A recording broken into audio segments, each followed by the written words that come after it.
Hello there, you're following World News Live from Algiers. I'm your host, Yassine Rikti, and here's what's making the headlines.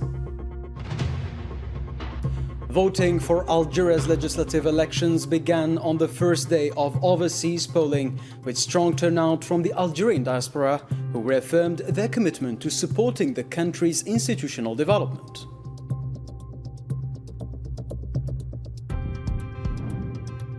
Washington carried out strikes on Iranian sites, while Tehran said it targeted US positions and vowed a decisive response to what it described as violations of the agreement. Meanwhile, Pakistan reiterated its commitment to mediating between Tehran and Washington to promote regional peace.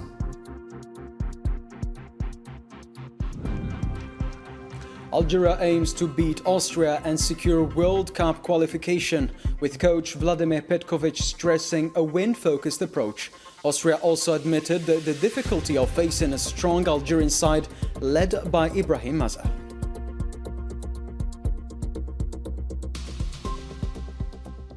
Welcome back to the details of our program. First up in our news, voting for Algeria's legislative elections began on Saturday for Algerian citizens living abroad, marking the first phase of overseas polling. More than 800,000 Algerian voters are eligible to elect their representatives to the People's National Assembly. Overseas voting will run from June 27th to July 2nd at 439 polling stations across 129 voting centers. Algerian voters abroad, grouped into 8 geographical constituencies spanning Europe, the Americas, Asia and the Middle East, will choose from 66 party and independent candidate lists competing for 12 seats in parliament following the reorganization of electoral districts.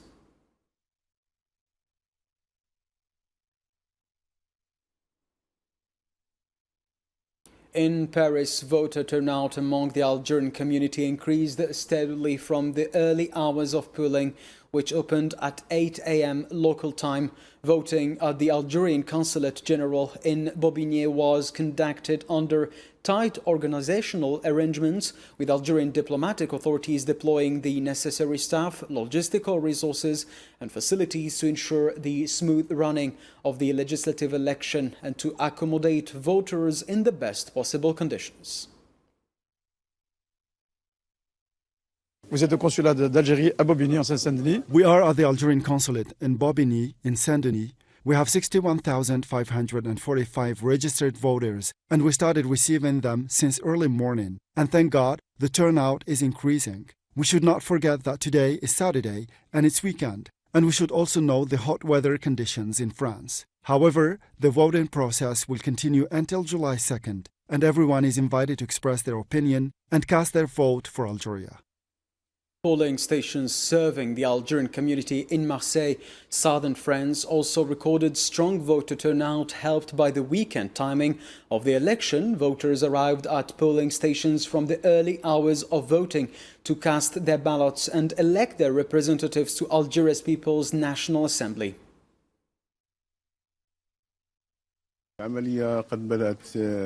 The operation began this morning at exactly 8 a.m. So far, the operation is proceeding smoothly. Everything is ready, and all staff has joined their respective offices. Of course, the turnout is acceptable this morning, but we are expecting more participation, God willing.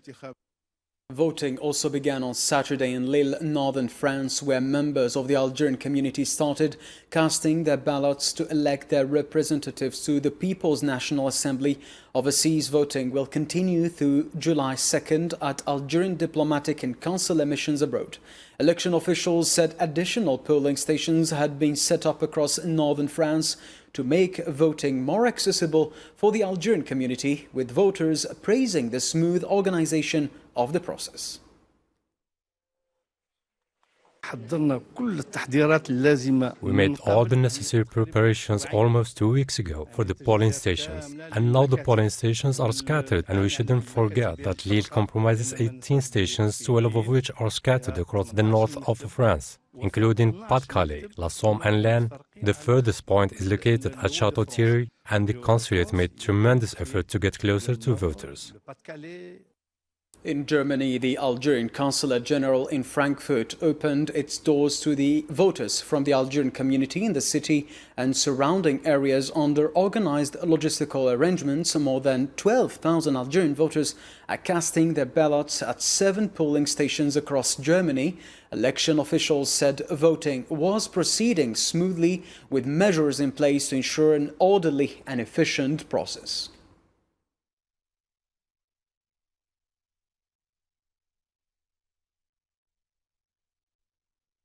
In Italy, members of the Algerian community turned out in large numbers at polling stations run by the Algerian Consulate General in Naples to vote in the legislative elections.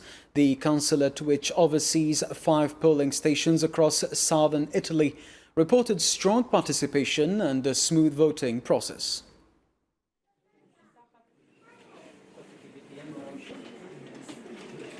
The important event today is the participation of the Algerian people in the elections. For us, this is a national duty as well as a guaranteed right and a testament to the gains achieved over the years. Today, here in Italy, specifically at the Algerian Consulate General in Naples, we are witnessing the highest levels of participation from Algerian citizens abroad. These expatriates, whose ties with Algeria grow stronger and more important day by day.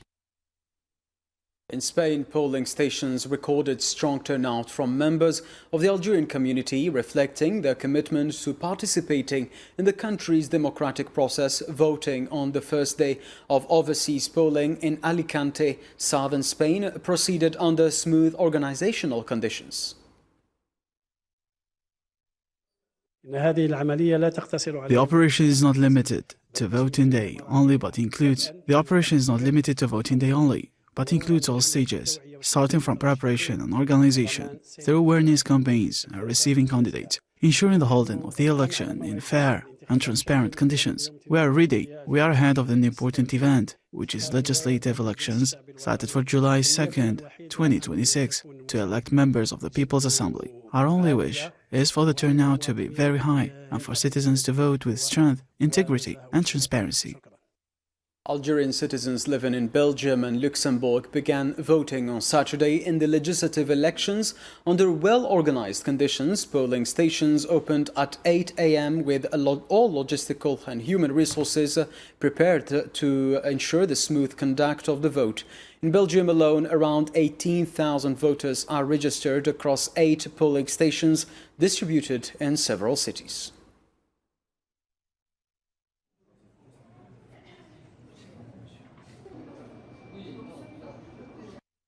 Voting for Algeria's legislative elections began on Saturday, June 27, 2026, at the Algerian embassy in Stockholm and at polling stations in Malmö and Gothenburg, with members of the Algerian community in Sweden casting their ballots under organized conditions. Polling will continue until July 2nd at the Stockholm embassy, while voting in Malmö and Gothenburg is scheduled for June 27th and 28th as part of efforts to enable Algerians abroad to exercise their voting rights.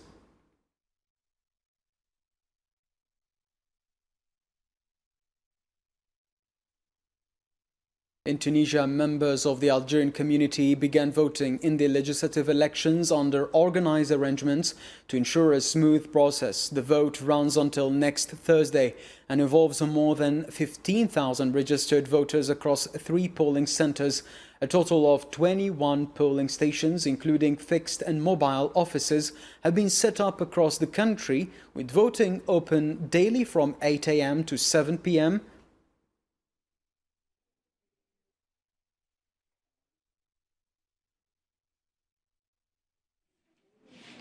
I have come to fulfill my duty and my right to vote, and I encourage the Algerian youngsters like me to accomplish their duty as well. Because just like we have rights, we also have duties, and this is the first thing a citizen must do to try to change what they want to change or add what they want to add.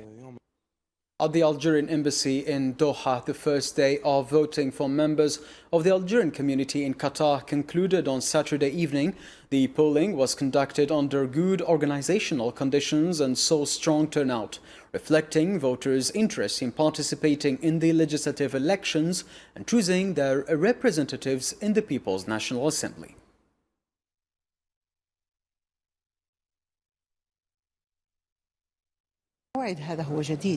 This is the novelty, the election of a person to represent us at the regional level. I believe this also falls within the new challenges that our beloved Algeria is undertaking, in order for us to always be at the forefront, so that we always be the best, and this is what Algeria has always accustomed us to. Algerians in Turkey began voting on Saturday in the legislative elections ahead of the main vote on July 2nd. Voters and community representatives in Istanbul urged broad participation, stressing the importance of the electoral process for Algeria's future.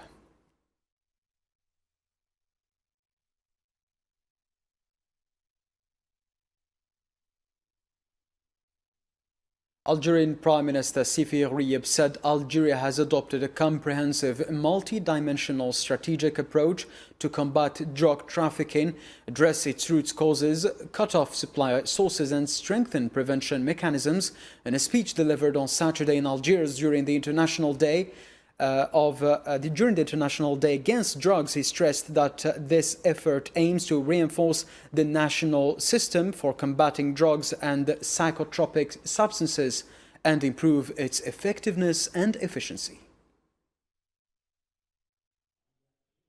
ويأتي هذا المسعى في إطار التنفيذ الحريص والمتواصل. This initiative is a part of the continued implementation of President of the Republic's directives aimed at strengthening the national framework for combating drugs and psychotropic substances and raising the effectiveness of efforts to fight this scourge to the highest level. The Algerian state reaffirms its commitment to comprehensive and multidimensional approach based on coordination and complementarity among the various sectors and institutions. This strategy relies on an accurate assessment of the phenomenon in order to address its root causes, cut off its sources, and reinforce mechanisms for prevention, treatment, and enforcement.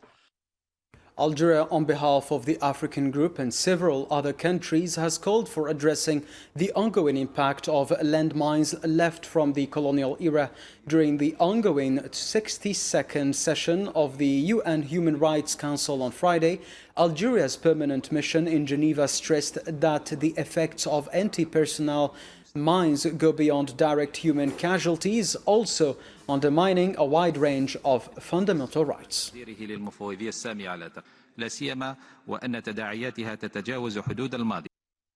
Beyond trade and investment, the 57th Algiers International Fair turned into a vibrant showcase of cultural identity, drawing strong public interest to the pavilions of State of Palestine and the Sahrawi Arab Democratic Republic. The fair concluded today, wrapping up its latest edition in Algiers. Karim Mustafawi has the full report.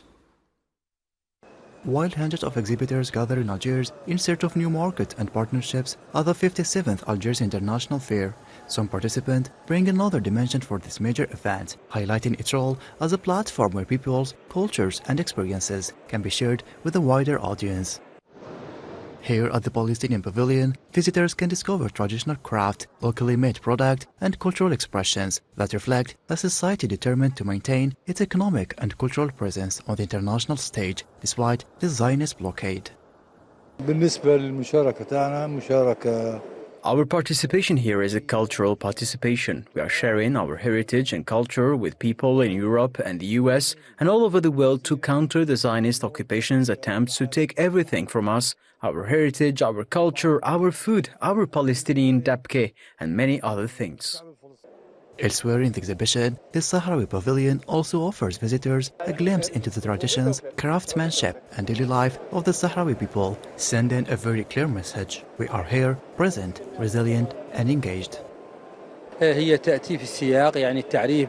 participation is part of promoting the Sahrawi culture, heritage and identity, which belong to a people distinct from other peoples of the world and whose costumes and traditions are unique. It also aims to preserve it from being erased and to protect it from the Mahsen regime. From trade and investment to culture and representation, the Algiers International Fair demonstrates how trade exhibitions can also serve as platforms for cultural expression and international visibility, while reaffirming Algeria's long-standing support for peoples living and their occupation. The United States carried out several airstrikes targeting Sirik Island in Iran on Friday, according to the U.S. Central Command. In a statement, the U.S. Command said the strikes were launched in response to an attack by the Islamic Revolutionary Guard Corps on a commercial vessel near the Strait of Hormuz earlier this week. The strikes reportedly hit coastal radar systems and facilities used to store missiles and drones.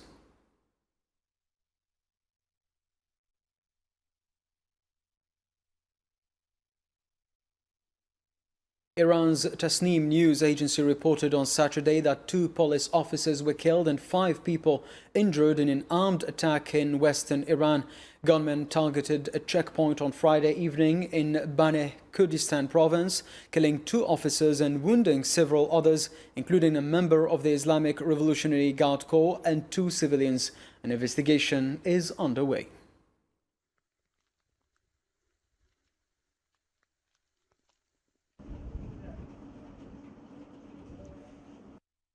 The Islamic Revolutionary Guard Corps said on Saturday it had targeted what it described as U.S. military sites and positions in the Middle East. In a statement, its naval forces said these strikes were in response to U.S. attacks on Iran's Sirik Island on Friday, accusing Washington of evading its commitments.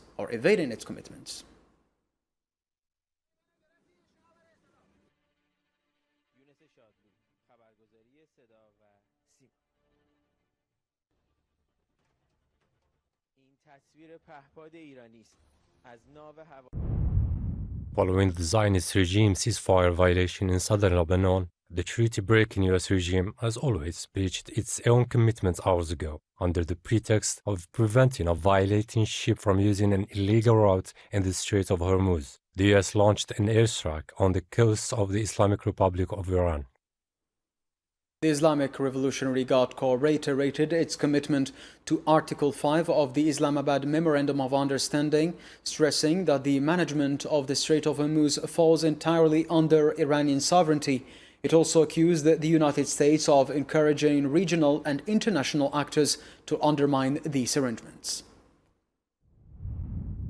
U.S. Central Command CENTCOM forces conducted strikes against Iran as a powerful response to yesterday's attack on a commercial ship that was transiting the Strait of Hormuz. U.S. aircraft struck Iranian missile and drone storage locations and coastal radar sites. The unwarranted aggression against commercial shipping by Iranian forces clearly violated the ceasefire. The U.S. military remains present and vigilant to ensure all aspects of the agreement with Iran are adhered to, obeyed, and in full force and effect. Mohsen Rizai said the United States violated Article 1 of the Memorandum of Understanding by supporting the actions of its proxy forces in the region. In a post on the platform X, he accused Washington of backing what he called the proxy actions and of escalating tensions in the Strait of Hormuz, warning of a swift and decisive Iranian response to any breach of the agreement. America, by supporting the actions of its proxy forces in the region, has violated the first article of the Memorandum of Understanding, and by continuing to create tensions in the Strait of Hormuz, has violated the fifth article. Response to the violation of any article of the Memorandum of Understanding will be swift and decisive. U.S. Vice President J.D. Vance reaffirmed Washington's commitment to the ceasefire agreement with Iran under the Islamabad Memorandum of Understanding. In a post on X, he said that violence will be met with violence and urged Iran to communicate with the United States in case of disputes over the implementation of the agreement.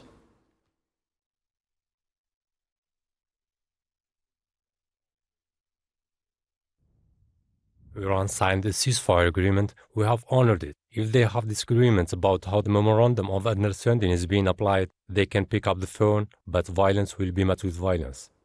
Pakistan's Foreign Minister Ishaq Dar reaffirmed his country's commitment to acting as a mediator between Tehran and Washington to achieve lasting peace and stability in the region. In a phone call with Iranian Foreign Minister Abbas Araghchi, he stressed that continued dialogue and diplomatic coordination remain the best way to address current crises, according to a statement issued by Pakistan's Foreign Ministry on Saturday.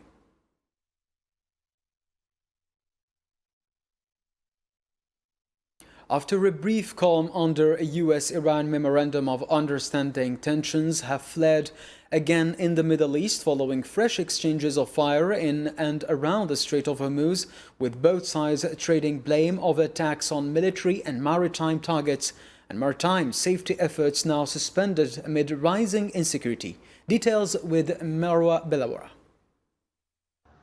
After breathing a sigh of relief following the US-Iran Memorandum of Understanding that ended months of hostilities, the Middle East is once again on edge as renewed exchanges between the two sides threaten to unravel a fragile calm. The Iranian Foreign Ministry on Saturday condemned US airstrikes launched the previous night on surveillance facilities along Iran's southern coast, calling it a flagrant violation of the UN Charter and the recently signed MOU. Later in the day, Iran's Islamic Revolutionary Guard Corps said its naval forces had retaliated by striking the US Army's positions in the region, adding that they fired warning shots towards unspecified vessels attempting to pass through the Strait of Hormuz without Iran's approval. The US military, on the other hand, said the attacks on Iran were in response to an Iranian drone strike on a cargo ship in the Strait of Hormuz. These new attacks come as the US and Iran are negotiating terms of the deal, including issues such as getting ships through the strait that's vital to global supplies of oil and natural gas, as well as addressing the future of Iran's nuclear program and stockpile of highly enriched uranium. Ibrahim Azizi, who heads the Iranian Parliament's National Security Commission, wrote Friday that the Strait of Hormuz is governed by Iran. Meanwhile, the US and Gulf Arab states have rejected Iran's demands, saying the strait is considered an international waterway, despite being the territorial waters of Iran and Oman. US Vice President J.D. Vance and President Donald Trump's chief negotiator on the conflict said the Americans had adhered to the ceasefire deal and blamed Iran for any return to hostilities, warning that violence will be met with violence. As tension grows again surrounding the strategic waterway, the International Maritime Organization has halted a new effort to evacuate ships, saying it won't resume until there are guarantees that other ships won't be attacked. At least 4 Palestinians were killed in an Israeli occupation airstrikes on the Gaza Strip, according to local sources.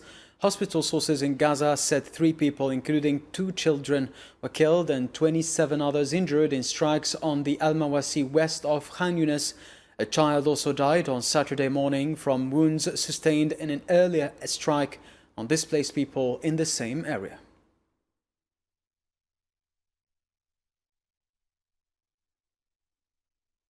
The network of Algerian media professionals, in solidarity with the Sahrawi cause, has called for respect for Sahrawi prisoners' rights, their release and the implementation of relevant UN resolutions. At a meeting organized in cooperation with the Sahrawi embassy in Algeria, participants expressed solidarity with Sahrawi prisoner Naama Asfari, who has been on hunger strike since June 8th, and condemned conditions faced by detainees in Moroccan prisons.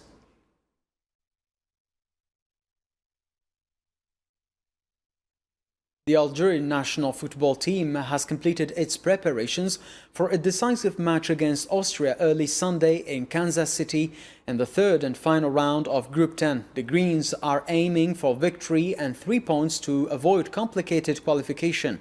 Scenarios for the next stage: Algeria and Austria are level on 3 points each, 3 points behind defending champions Argentina, who have already secured qualification to the knockout rounds. This will undoubtedly be a very important match, one that will determine whether we finish second or third in the group or face elimination. This time he is right. We have played 2 good matches so far, including 1 victory, which has kept our qualification hopes alive. Algerian coach Vladimir Petkovic said his side, led by captain Riyad Mahrez, will approach the match seeking victory and avoiding any reliance on complex qualification scenarios for the next round. In football, we have to approach every opponent in the same way, with determination to perform well and a strong desire to win. We will see what happens after the match. Algerian players stressed the importance of securing victory to guarantee qualification, saying they are fully ready for the match. We've been working on skills we need to improve, and God willing, we will win the match. Everyone in the squad is fully committed in training. Whoever is selected to play will give everything they have on the pitch. We will go into the game determined to win, and God willing, we will come away with a victory. Yes, it is a very important match. As I said earlier, even with a defeat, we could still qualify. But we don't want our fate to depend on other results. We are not playing for a draw. We are going out to win. It's a crucial game, and I hope we will perform at our best tomorrow. Whether I play 90 minutes or just 5, I will be at the coach's disposal and give the same level of commitment in either case. This is the end of our news bulletin. Thank you for your kind attention. See you next time.